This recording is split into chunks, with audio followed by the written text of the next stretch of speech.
What's up, everybody? Welcome back to another episode of Undiagnosed Baddie, where it is a 10-minute daily podcast where I just talk to you about whatever is on my mind. Now, I am going to say today's episode is brought to you by weddings, and I just wanted to talk about that because I got my homies invitation in the mail to go to their wedding, and I am so excited to go, especially because it is black tie, especially because I have been to events of theirs in the past and they throw a good party. So I already know that this wedding is going to be turned, okay? So, weddings. What do I want to talk about weddings? Usually every wedding that I've been to is traditional and people do things the quote unquote traditional way, right? So when people have, no, there was one wedding, shout out to Kendra and Derek, we'll talk about that in a little bit, but every other wedding except for this one I've been to, there's been seating assignments, strict seats, whoop-de-whoop. Okay, cool. I get why you do seating assignments because it stops everybody, the confusion. You get your seat, go to your table, sit down. It expedites the process of people sitting down. Now, cool, I get it. What I never understood, okay, is if we're bringing two families together, then let's split the tables. If everybody has to get to know each other, if two families are combining, why is the Johnsons on one side of the room and the Smiths on the other side of the room? Why don't you do a half and half, Smith and Johnsons? Have people talking to each other. Break the barrier, right? Because if my side of the family is going somewhere, which we did, and we get these other people and we are lit and turned and laughing and having a good time, everybody else in the room looking at us like, what they doing over there? This is a wedding, da da da da da.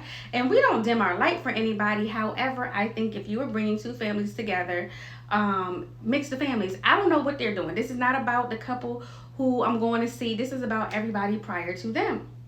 So I did reach out to the bride jokingly, and I was like, hey, can you do a table just full of single people? Like, if cousin Joe and cousin Deontay are single, and you got some single cousins on this side, whether they're male or female, put the singles at a table together, not just all of her side of singles mixed into where can we sit this person, where can we sit that person. I think it mixes things up a lot. I got to host my cousin Nadine's wedding in 2023. I talk about that in one of my episodes. One of my, what show was that? I don't know. I do a lot of talking, but go watch all my stuff and you'll find it. And so this upcoming October, I get to host my cousin Jerron, my sweet baby Jerron, and his beautiful wife Bree. They're getting married, and I get to host that wedding. So I've been researching different ways to be a great host and to be interactive with the guests that I have no idea who they are. I've been trying to be more cognizant of when I had the millennial pause today, y'all, because every time I go to upload my videos be starting like this, because I just, as soon as the camera goes, I'm just talking. So that's why I smiled today. I was like, so we can have a decent looking home screen. Oh my goodness. But yes, let's integrate the weddings. Let's pin that real quick. Let's talk about Kendra and Derek's wedding. So I forget where the wedding was. However, what they wound up doing is, because they had to pay, so let's just say they rented the place from 12 to 6. 12 to 6 included the drinks, the cocktail hour, the food, everything. So she was like, well, I'm not going to have a ceremony if I'm paying for the drinks from 12 to 6. I want the drinks out at 12 and cut off at 6. Like, we're going to drink the entire time. I'm not only doing 4 hours. So when you walked into Kendra's wedding, it was this big table. It was this huge charcuterie of hors d'oeuvres. It was so beautiful. It was tall and long, and the bar was open. Okay, no. The bar was open. So it was open bar, and when you walked in at 12, because we didn't know, she kept everything a secret. What happened was they was like, no, go in, get a drink, find a seat. Find my own seat? Yeah. What? So, you go in, you find your seat and stuff like that. So everybody's coming in on time, just finding a seat, whoever you came with, or if you see someone, or if you knew someone was coming, you're like, hey girl, I saved you a seat, here we go, right? So I like that because you just got to sit at the table and talk to people that you didn't know. How are you here? It sparks conversation, in my opinion. I love that about their wedding. Also, we got busy on the dance floor. I caught that. I'm gonna have to find that footage of that gentleman taking that garter off my leg, honey. That was, listen, I have fun at weddings. When I go to weddings, I make sure if you spent $228 on my plate, my drinks, my seat, baby, I give you $228 worth of entertainment every time. Every time. I remember, let's see, so then of course they take the big table away and they bring out the food, you know, the food, you get up and you get the food, but they had dancing going on the entire time. So if you were hungry, you would stop, you would get your food and go sit back down, chit and chatter. It was a true party. But what happened was before Kendra and them, they weren't down there. Nobody knew. They started the wedding as a cocktail hour. Shout out to them. And what happened was somebody, of course the coordinator, somebody said, hey, I have an announcement to make. I just need everybody, you know, have a seat, you know, we're about to get started, blah, blah, blah. And she goes, okay. And then that was the cue for the person, whoever ran the AV. And it showed Kendra and Derek getting married, like upstairs at the hotel with just their kids. Excuse me, sorry. And it was the entire video. So like when they said I do, they came in and came down and everybody cheered. It was dope.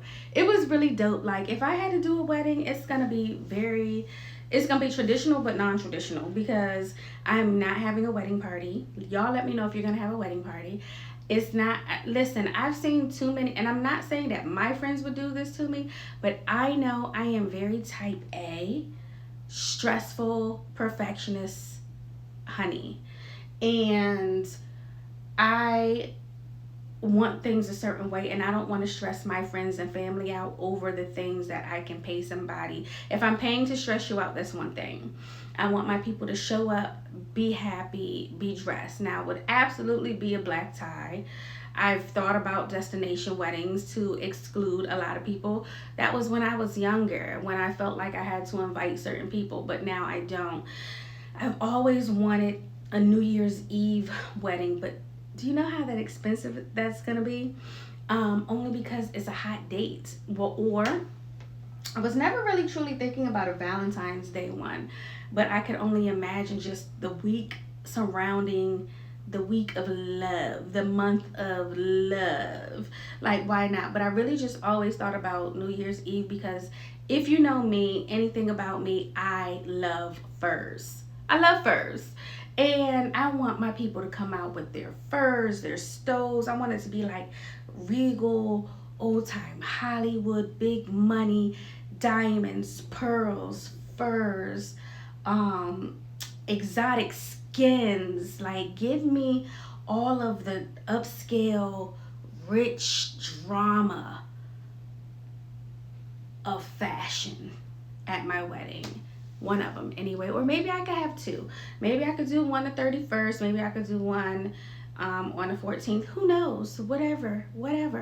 But I do see myself having a beautiful time. Now, I have heard of some recent weddings where people only had like an open bar and hors d'oeuvres and not necessarily feeding the people, and it's in the evening and y'all not telling people they not eating.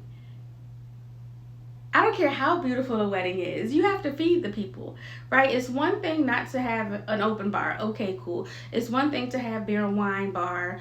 It's one thing to have a dry wedding. But to not feed people? Are y'all crazy? There's no way. There's no way. And I know I'm nearing the end of my 10 minutes, but I'm going to say this. Marriage was never for the POORS. Historically, marriage was to bring two people together to be a joining force to take over more. It was never for the POORS. Weddings were never for the POORS. and a lot of people are POORS.